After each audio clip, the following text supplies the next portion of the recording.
오늘 말씀은 신명기 28장 58절부터 68절입니다. 이 중에 63절 읽겠습니다.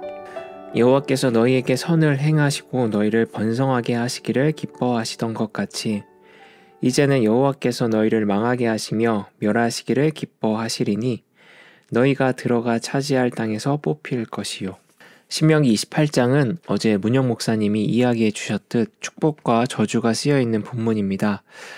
그리고 상대적으로 저주에 대한 내용이 월등하게 많습니다. 12절부터 저주에 관한 글이라 할 수 있고, 이렇게 긴 저주의 글은 오늘 본문의 68절에서 마무리됩니다. 그럼 오늘 본문을 보겠습니다. 본문을 보면요, 눈에 띄는 구절들이 있습니다. 다음과 같습니다. 60절에 여호와께서 내가 두려워하던 애굽의 모든 질병을 내게로 가져다가 내 몸에 들어붙게 하실 것이며, 62절에 너희가 하늘의 별과 같이 많을지라도 내 하나님 여호와의 말씀을 청종하지 아니하므로 남은 자가 얼마 되지 못할 것이라. 그리고 68절에 내가 다시는 그 길을 보지 아니하리라 하시던 그 길로 너를 애굽으로 끌어가실 것이라.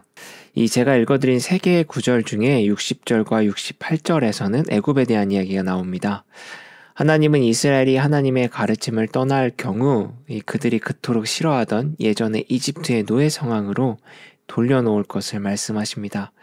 그리고 거기다 덧붙여 애국 사람들이 받았던 재앙을 도리어 이스라엘이 받을 것이라고 말씀하십니다. 62절에서는 아브라함과 하나님이 한 약속을 뒤집어 버립니다. 오늘 매일 성경 큐티집의 제목처럼 언약을 역행시켜 버립니다. 하나님은 분명 아브라함의 자손을 별과 같이 많게 하시겠다고 했으나 그들이 하나님을 떠나면 아무리 자손이 많더라도 결국 남은 자가 적어질 것임을 예고하십니다.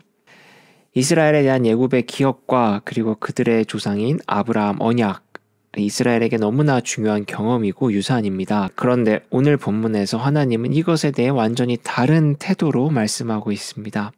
그리고 여기서 중요한 것은 이 언급은 결국 땅에 대한 이야기를 전제하고 있다는 것입니다. 애굽 사건은 이스라엘이 받을 새로운 땅에 대한 이야기의 출발입니다. 그리고 아브라함 언약은 그들의 자손이 거주할 미래의 땅에 대한 약속을 전제하는 언약이라 할 수 있습니다. 따라서 애굽과 아브라함 언약을 언급하는 것은 하나님이 이스라엘에게 비록 땅을 약속했더라도 이스라엘이 죄의 길로 가면 언제든지 그 땅을 박탈할 수 있다는 강경한 경고의 표시라 할 수 있습니다. 이 말은 너희에게 약속한 땅이 아무런 조건 없이 너희에게 영원히 속한다라는 말이 아니며, 따라서 너희의 땅은 너희 것이 아니기 때문에 언제든지 회수 가능하다는 말로 볼 수 있습니다. 이 땅은 하나님의 것이라는 말이죠. 땅이 하나님의 것이기 때문에 이스라엘은 그들이 들어갈 땅보다 더 관심 갖고 소중히 여겨야 할 것이 있습니다. 그것은 본문에 쓰여 있듯이 하나님의 말씀을 청종하는 것입니다. 이것은 어제 묵상을 통해 들었던 것처럼 이스라엘이 하나님의 백성으로서의 정체성, 그것을 지키는 것입니다. 즉, 이스라엘에게 땅이란 하나님의 가르침을 따르고 그 길을 걸을 때 자연스레 따라 붙는 것이지, 이스라엘이 헛된 길로 가더라도 영원히 그들의 소유로 남아있는 영구적인 것이 아닙니다. 땅보다 하나님의 가르침이 더 중요하다는 것입니다. 아시다시피 주말 동안 이스라엘 영토가 있는 팔레스타인 지역에 큰 사건이 발생하였습니다. 이란이 이스라엘 영토를 공격하였습니다. 이란은 지난날 이스라엘이 시리아의 이란 영사관을 공격한 것에 대한 대응이라고 말하였습니다. 이에 대해 이스라엘은요, 강경한 대응을 예고했습니다. 이 예고에 대해 또다시 중동 전쟁이 시작될까봐 전 세계가 긴장하고 있습니다. 이 팔레스타인 지역에서 벌어지고 있는 이스라엘과 중동 국가들의 대립은 역사가 상당히 길고 아직도 진행 중에 있습니다. 옳고 그름을 쉽게 따지기 어려울 정도로 갈등의 골이 깊습니다. 각국의 입장 차이도 상당합니다. 그런데 결국 따지고 보면 이 팔레스타인 지역에서 벌어지는 갈등은 결국 땅 문제입니다. 갈등의 당사자들 모두 팔레스타인 땅을 차지하고 싶어서입니다. 안타까운 것은 수천 년이 지난 지금도 이스라엘은 여전히 땅에 대한 관심이 하나님에 대한 관심보다 더 커 보입니다. 물론 제가 감히 국제 정세를 함부로 논할 수 없습니다. 그러고 싶지도 않습니다. 다만 오늘 말씀에 근거할 때 선민을 자처하는 그들이 하나님보다 땅을 더 중시하는 것 같다 아쉬울 뿐입니다. 아무튼 부디 이 긴장이 원만히 해결되기를 바라고 무고한 희생자가 더 이상 나오지 않기를 기도할 뿐입니다. 다시 본문을 보면요. 성경에서 하나님의 경고, 즉 하나님의 가르침을 따르지 않으면 땅을 빼앗겠다라는 이 말씀은 이스라엘 역사에서 현실이 되었습니다. 이 본문은 일종의 예언이었던 것입니다. 이스라엘 땅은 훗날 북쪽은 아시리아에게 그리고 남쪽은 바벨론에게 뺏겼습니다. 많은 이들이 포로로 끌려갔습니다. 남유다의 왕조차 포로로 끌려갔습니다. 이스라엘이 아끼던 땅은 이방인들의 차지가 되었습니다. 이스라엘이 땅에 매여 살았기 때문입니다.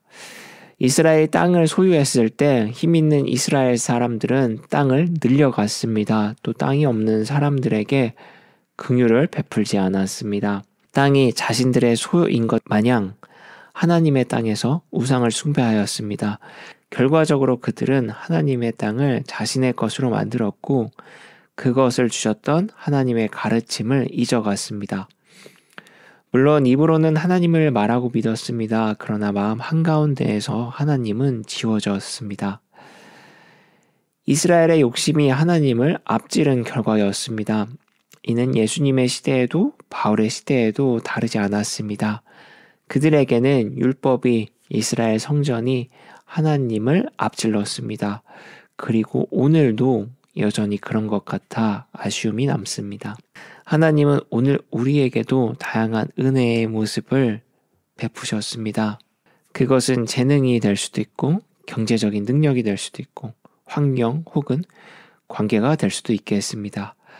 그러나 그렇게 우리가 받았다고 고백하는 은혜가 우리가 믿는 하나님의 가르침과 우리를 향한 예수님의 사랑에 대한 관심, 그것을 앞설 수는 없습니다.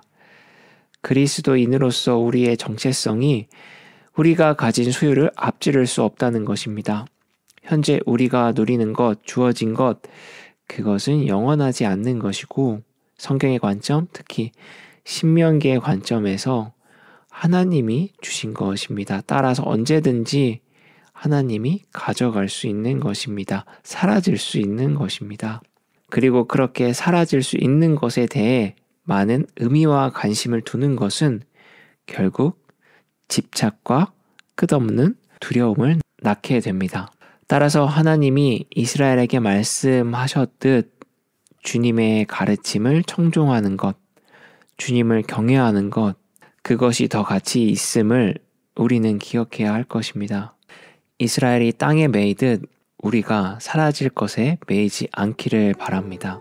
오늘도 저와 여러분의 삶이 가치 있는 것에 끌려 그것으로 만족감을 누리는 삶이기를 바랍니다.